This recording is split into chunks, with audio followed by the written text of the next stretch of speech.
હવે જય જય જય જય જય દ્વારકાધીશ. રાજાથી રંગ સુધીના લોકો પ્રભુ દ્વારકાધીશના શરણે આવે છે.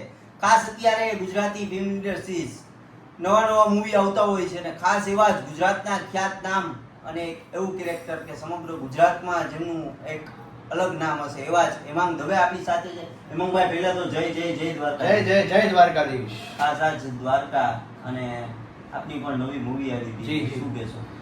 બસ જો 13મી જૂને અમારી જલસો ફિલ્મ રિલીઝ થઈ રહી છે અને આજે અમે દ્વારકા ખાતે જય દ્વારકાધીશના દર્શને આવ્યા છે અને મનોરથ કર્યો છે અમારા પ્રોડ્યુસર નાટા સાહેબે.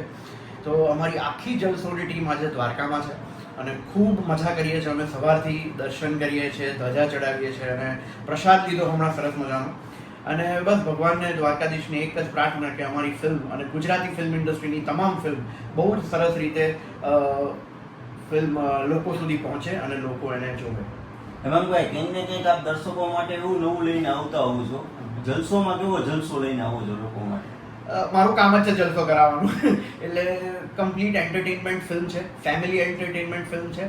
એટલે તમારું સમજણ શક્તિવાળું જે બાળક હશે, સમજણ ઉંમરવાળી, તો એ પણ જોઈ શકશે અને વૃદ્ધ જે 80 વર્ષ 85 વર્ષના જે દાદા છે બધા તમે સાથે બેસીને જોઈ શકશો એવી એક સરસ મજાની પારિવારિક ફિલ્મ છે.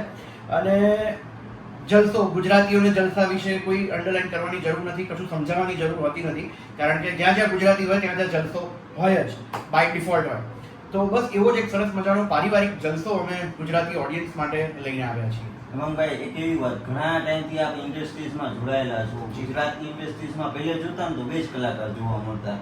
અત્યારે ઘણા બધા નવા કલાકારો છે, નવો ચાહકો સૌથી પહેલા ગુજરાતી જોવાનું પસંદ કરે છે. મૂવી ફેમિલી સાથે જઈ શકીએ તો આગળનું ગુજરાત જે ફિલ્મ ઇન્ડસ્ટ્રીઝ છે કેવું ફ્યુચર રહેશે?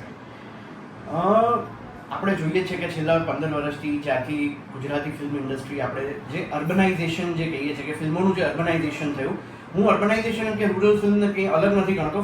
ફિલ્મ હોય છે, માધ્યમ હોય છે, પણ અર્બનાઇઝેશન એટલા માટે કહીએ છીએ કે જે ફિલ્મો મલ્ટીપ્લેક્સીસ સુધી પહોંચી, દેટ્સ ઇટ. બાકી રૂરલ અને અર્બન ફિલ્મમાં કોઈ તફાવત નથી હોતો. બંને ફિલ્મો જ છે બંને. પણ હવે જે કહીએ ને કે ગુજરાતી ફિલ્મ ઇન્ડસ્ટ્રી અત્યારે એટલી સરસ આગળ વધી રહી છે અને એટલું સરસ કામગીરી થઈ રહી છે, પ્રોફેશનલ લોકો બહુ જ સરસ થઈ ગયા છે અત્યારે, એટલે બોલિવૂડની ફિલ્મોને સરખાઈ શકીએ એવી અત્યારે આપણી ગુજરાતી ફિલ્મો બની રહી છે અને લોકો ખૂબ પ્રેમ આપે છે ગુજરાતી ફિલ્મોને. તો એના માટે તમને બધાને ધન્યવાદ. અને હજી આ ઇન્ડસ્ટ્રી ઘણી આગળ વધી શકે એવું ઘણી હજુ તો આપણી પાસે અવકાશ છે કે ઘણી આગળ આપણે લઈ જઈ શકીએ આ ઇન્ડસ્ટ્રીને.